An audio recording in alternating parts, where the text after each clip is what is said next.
आज आए पहली बार, कल नहीं आए।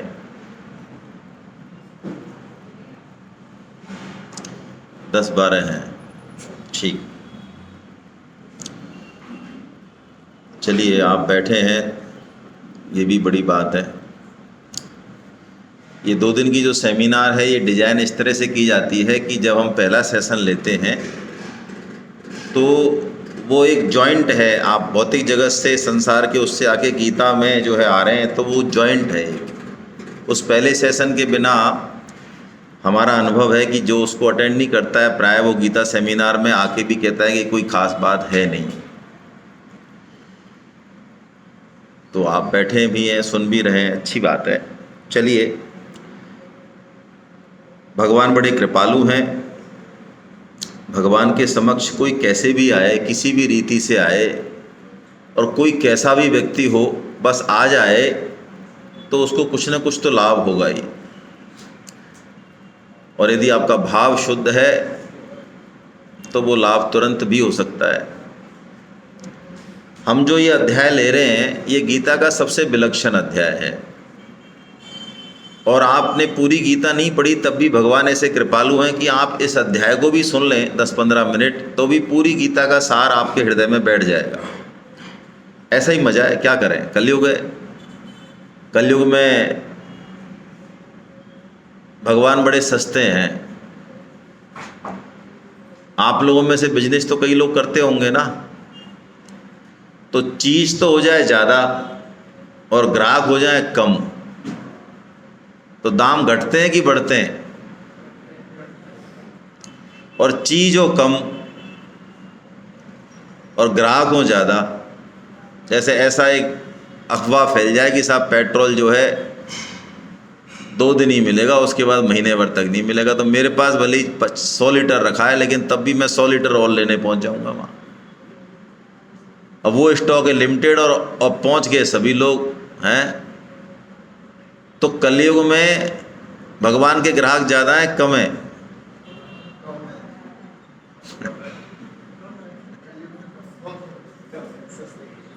तो भगवान सस्ते हैं कि महंगे हैं? सबसे सस्ते हैं कलयुग में। कोई कदरदान है ही नहीं, तो भगवान कहते हैं लो भाई रेट गिरा दी हमने एकदम बिल्कुल। तो हमने त्याग तपस्या नहीं है, हम ब्रह्म मुहूर्त में नहीं उठते हैं, हमारा शरीर जैसा भी है, हमारी बुद्धि जैसी भी है, हमारे पास समय नहीं है, हम गरीब अमीर कैसे भी हैं, हम पढ़े लिखे बिना पढ़े लिखे, वेद की शक्ल देखी नहीं देखी, संस्कृत आती है कुछ भी नहीं।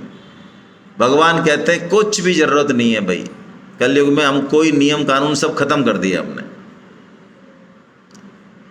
तो उसी कृपा करुणा से भगवान इस अध्याय को कह रहे हैं। ये अध्याय क्या है कि देखिए, हम धर्म का पालन यदि करना चाहें और करें, जैसा कि हम समझते हैं कि हम धर्म का पालन कर रहे हैं, तो हमारे जीवन में सुख, संपत्ति, आनंद ये आएगा कि नहीं आएगा? क्योंकि धर्म का मतलब है भगवान। तो जहाँ धर्म होगा तो वहाँ धर्म पत्नी नहीं होंगी क्या? तो भगवान की धर्म पत्नी कौन है? लक्ष्मी जी हैं। लक्ष्मी जी के 2 रूप हैं। एक तो लक्ष्मी जी आती हैं उल्लू पे बैठ के, और एक आती हैं गरुड़ पे बैठ के। तो जो लक्ष्मी जी उल्लू पे बैठ के आती हैं वो हमको क्या बनाती हैं?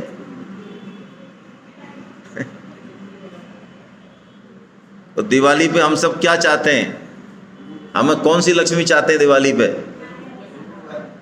उल्लू वाली लक्ष्मी चाहते हैं, उसी के पीछे दौड़ रहे हैं हम। तो वो कितनी भी मिल जाए उससे हमें सुख शांति नहीं मिली, पतन होगा हमारा। जितना ज़्यादा आप खोद के पूछ लो, जिनके पास ज़्यादा पैसा है, ऊपर ऊपर नहीं अंदर जाओ थोड़ा हृदय में उनके, थोड़ा सा कॉन्फिडेंस जीतो उनका।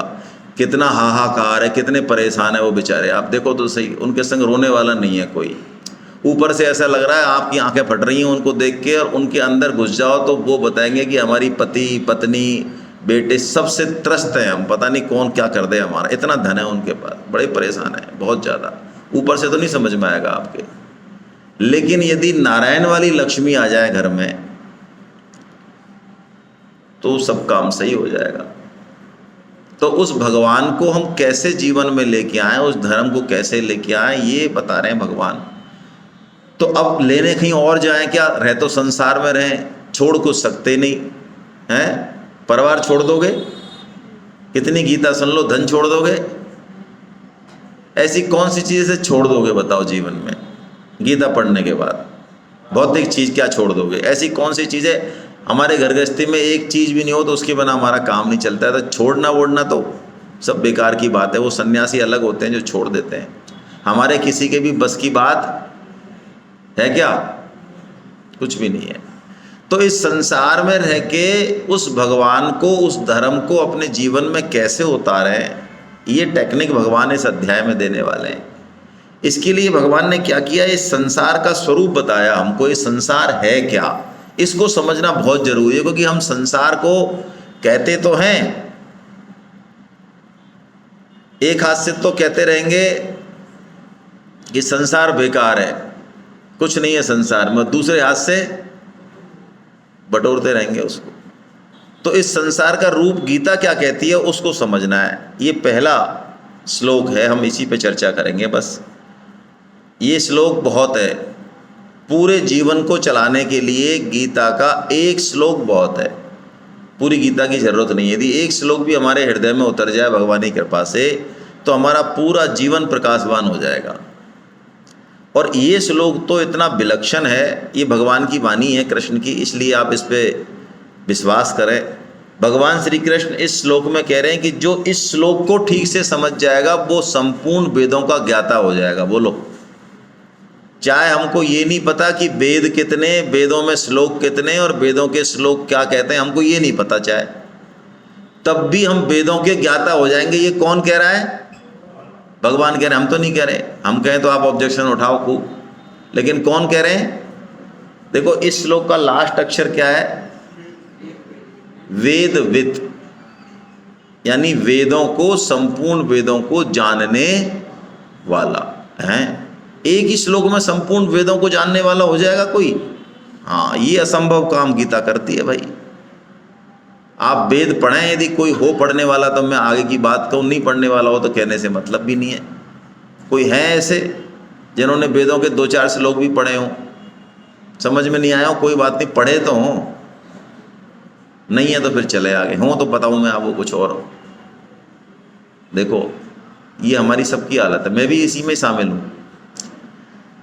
पढ़ने वाले नहीं मिलेंगे, दुर्लभ हैं, और पढ़ के कुछ थोड़ा बहुत समझने वाले तो दुर्लभों में से भी दुर्लभ हैं।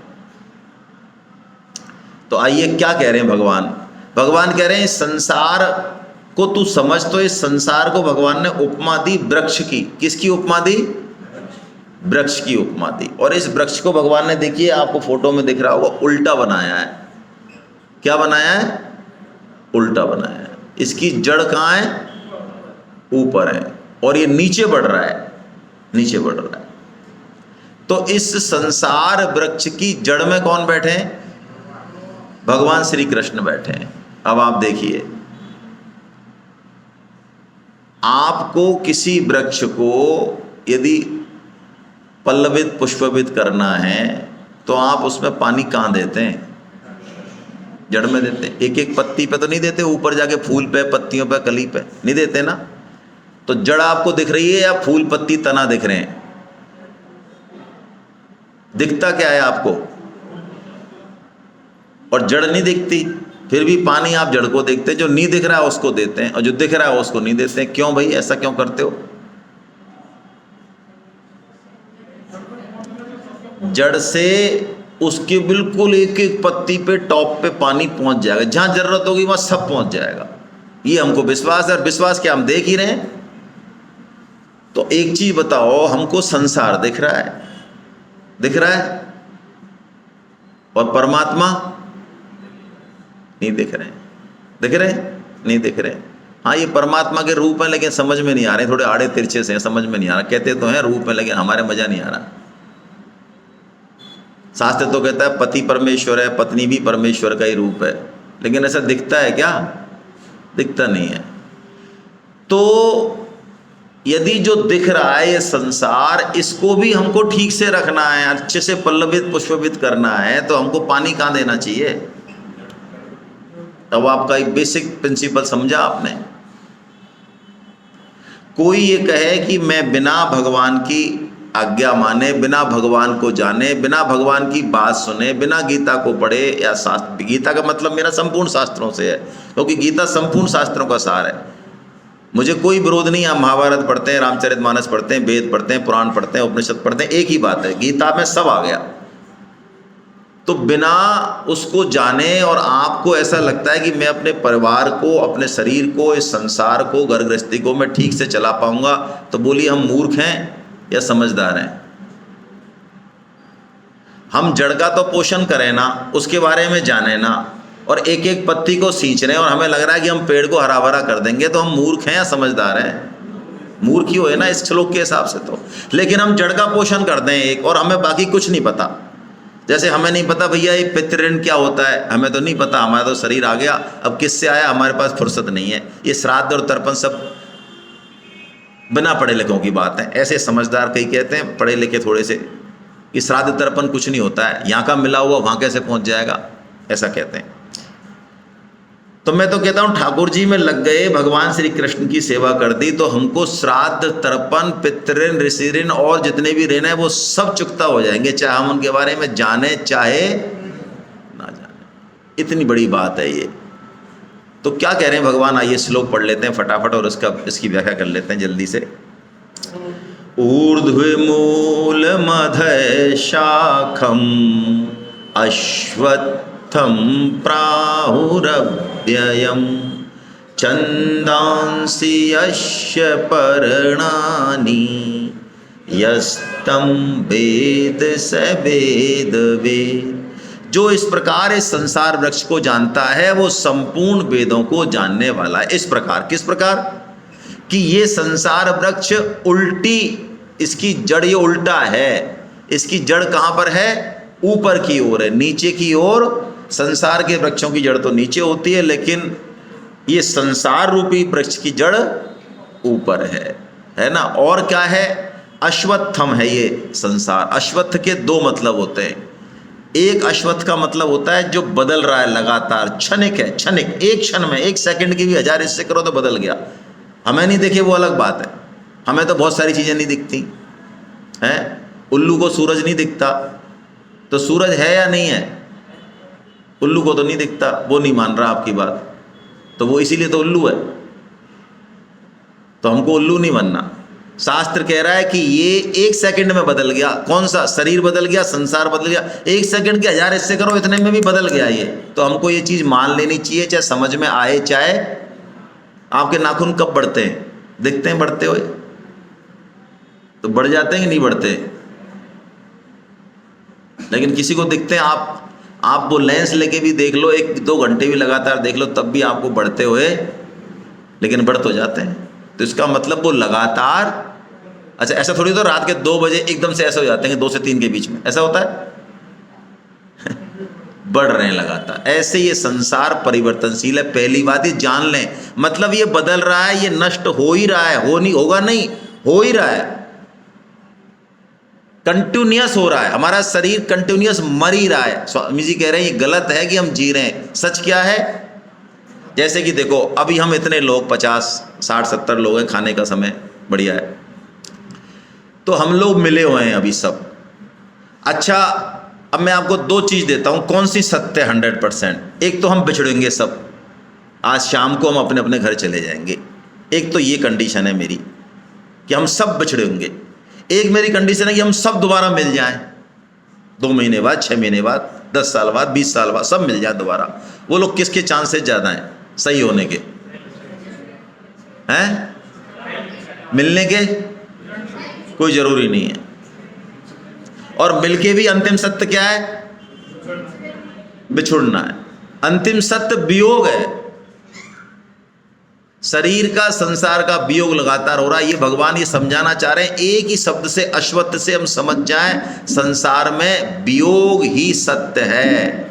जो हमको मिला, माता पिता मिले, हाँ मिला, शरीर मिला, हाँ, धन पद जो मिला वो जाएगा, खत्म कहानी। कब जाएगा वो अलग बात है। तो जो जाएगा और जो मिल गया है तो उसका सदुपयोग हमको कर लेना। तो क्या सदुपयोग है वो अश्वत्थ के दूसरे मीनिंग से पता चलेगा। अश्वत्थ का दूसरा मीनिंग है पीपल। अश्वत्थ का मतलब होता है पीपल का पेड़। तो हम जब यज्ञ करते हैं, अग्निहोत्र करते हैं घरों में यदि आप आर्य समाज से ताल्लुक़ रखते हैं या नहीं भी रखते हैं तो भी, तो उसमें किसकी लकड़ी काम में लेते हैं? तो भगवान इसी एक ही शब्द से ये कहना चाह रहे हैं कि ये शरीर से लेके संसार में जो कुछ भी आपके पास है, जो कुछ भी है, पैसा है, सामर्थ्य है, बल है, बुद्धि है, ताकत है, जो कुछ है, कोई विद्या है, वो किसके लिए मिली है? यज्ञ करने के लिए मिली है। किसके लिए मिली है? यज्ञ का मतलब क्या होता है? हमारे कर्तव्य कर्म से दूसरों का भला हो जाए, हम दूसरों के काम आ जाएं, जो हमारी सामर्थ्य। मेरे पास विद्या ज़्यादा तो मेरी विद्या दूसरों के काम आ जाए। मेरे पास शरीर में बल है तो मैं शरीर से सेवा कर दूं। मेरे पास कुछ ही नहीं है तो मैं भगवान से प्रार्थना करूं, सर्वे भवन्तु सुखिनः सर्वे, मैं अपने भाव से संपूर्ण जगत की सेवा कर दूं। तो इस यज्ञ के काम आना है पूरा संसार। प्राहुरव्ययम, भगवान कह रहे हैं तुमको दिखेगा कि स्थिर है, लेकिन ये स्थिर है नहीं। इसको पकड़ लें। गंगा जी स्थिर दिखती हैं, हमको दिखती हैं। अभी हमने एक पानी लिया और चुल्लू में और पी लिया, तो दूसरी बार जब पानी लेंगे तो पानी तो मिल जाएगा, गंगा जी भी दिख रही हैं, लेकिन वो गंगा जी जो हमने पानी लिया वो हैं या गई? वो तो गई। ऐसे ही ये संसार है, लग रहा है कि बना हुआ है। अरे आप कह रहे हो कल भी तो हम गढ़वाल सभा में बैठे थे, ऐसे ही तो था ये, आज भी ऐसा ही है। 5 साल पहले हमने शादी अटेंड करी तब भी ऐसा ही है। अरे नहीं भाई, ये बदल रहा है।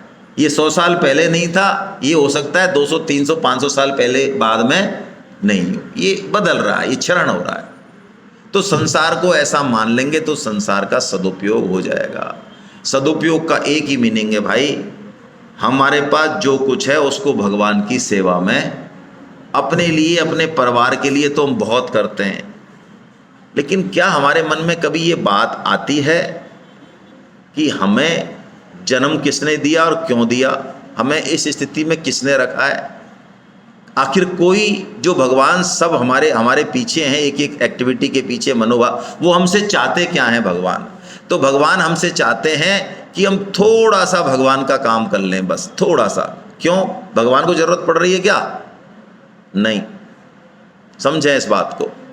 आप भगवान की जय जयकार करते हैं तब भगवान जीतते हैं, और आप जय जयकार नहीं करो तो भगवान हार जाएंगे शायद। ऐसा ही है। भगवान की जय जयकार करने से फायदा किसको है? हमको खुद को है। गोवर्धन पर्वत तो भगवान ही उठा लेंगे अकेले, हमको तो सिर्फ वैसे ही लाठी लगानी है, बस अपनी क्षमता के अनुसार इतना सा ही काम करना है। गोवर्धन पर्वत हमसे नहीं उठ सकता, मान लो, लेकिन जितना भगवान कह रहे हैं उतना काम करना। भगवान क्या कह रहे हैं? भगवान ये कह रहे हैं कि तुम्हारे अंदर थोड़ी सी भी क्षमता है जो सबके अंदर है, तो तुम मेरी बात का यानी गीता का प्रचार करो निष्काम भाव से। ये कह रहे हैं भगवान। अभी अभी सुधीर जी ने बताया आपको। अच्छा, हमारे अंदर क्षमता है या नहीं है?